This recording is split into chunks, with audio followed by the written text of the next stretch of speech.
Before me, we had this father and mother. And today we're going to decide the custody of the child is shared on the basic ethics. The rest of you constitute the jury, and you will have to make a decision, but I have the ability to override your decision. I will question you parents in regards to your efforts to preserve this child's life. Specifically, I will speak to you about meeting this child's material needs, emotional needs, and discipline needs. This person that gets custody will have to be the person of most character who is self-sacrificing in his or her efforts to meet this child's holistic needs. First, to the father, have you met your child's needs and why? Thank you, Your Honor. I have a job, and as a result, I work to provide for my child's food, clothing, and shelter. I do so because I love my son, and I believe it would be unethical for me not to do all that I could to provide for him. But sometimes when I pick my child up, he smells like he hasn't been bathed. And I don't know what's going on, what she's doing with the child support money I send. His clothes aren't washed. And every time I pick him up for the weekend, he's starving. No. I think that she's violating Kant's practical imperative of duty ethics because she only uses the child as a means to get more money. Can I speak now? I object, Your Honor. I need that money for myself. My son is okay. If I don't look good, then I won't be able to go to work and to provide for him. So I have to spend that money on my hair, my nails, this beautiful hairband that I'm wearing today. So I have to spend it. It doesn't make sense for me to sacrifice myself and my life for my son when he doesn't contribute to anything. I know we may not be able to afford. I know I may not be able to afford the best, but my son deserves better than what this chick is giving him. She is the most unethical parent I've ever met. She doesn't work. She doesn't even work to protect our son from the evils of this world. And an ethical parent does all he or she can to preserve the life of their child. That's why, Your Honor, I also pay for my son's insurance and to make sure that whatever arises, he can get the help that he needs. Okay, to you, Mother, it's your turn. Tell me about your work to support this child emotionally and why you do so or fail to do so. Okay, let me tell you, Your Honor.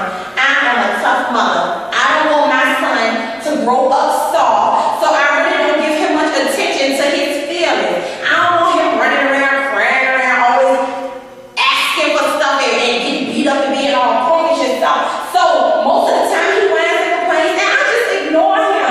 I know he needs encouragement and someone to listen to and all that jazz, but I really don't have the time for all that. I just tell him that he can have shrink with his daddy pay school money. You know what I'm saying? And he always asks too many questions and I don't answer to him, so I ignore him.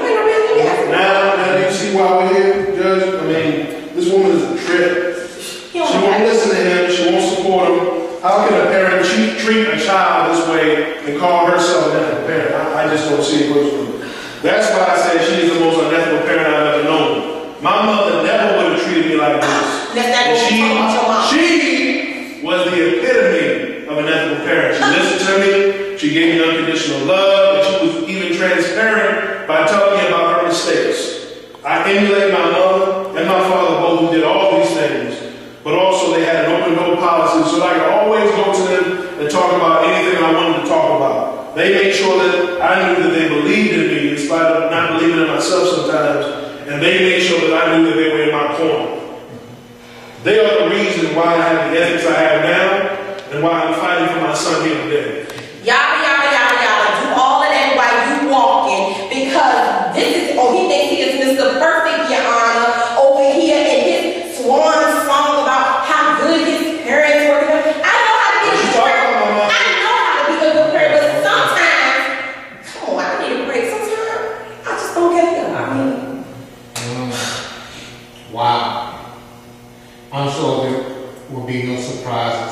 this area, but I have to ask anyway. Many people disagree about whether spanking is ethical or not, but I'm not asking about methodological, but about motive.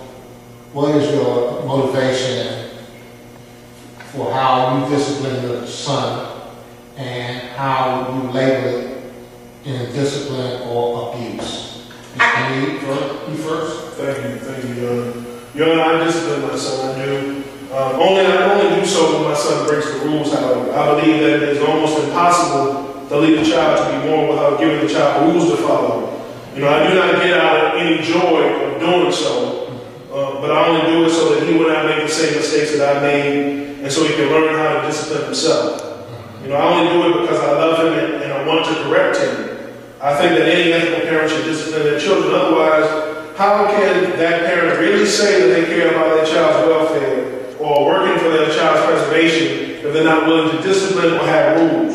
This is part of my struggle. This is why I'm striving to be a good example. You see, Your Honor, I cannot effectively practice virtue ethics in attempting to develop good character in my child without trying to be a good example. His mother, this one, doesn't discipline him at all. Lets him do whatever he wants to do. You know, and I don't mean to make any accusations that I can't prove, but I suspect, and it's my suspicion, that she has abused him in the past. Have you abused your child, Mercedes?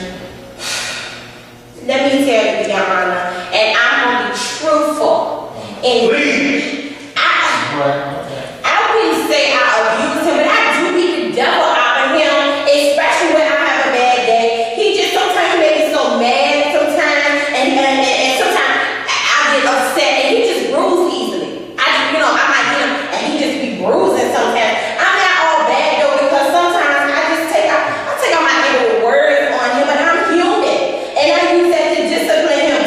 Didn't he just say he liked to discipline? Well, I use my words and I discipline him, but I wouldn't call that abuse or nothing. I call it Malcolm X discipline. Know what I mean, Your Honor? Malcolm X, beat him down that any means necessary. You know what I'm saying? Your Honor, I can't wait until he's 18, so he's out of my house. I don't believe that it is my responsibility to prepare him for everything that he will face. Only God can do that.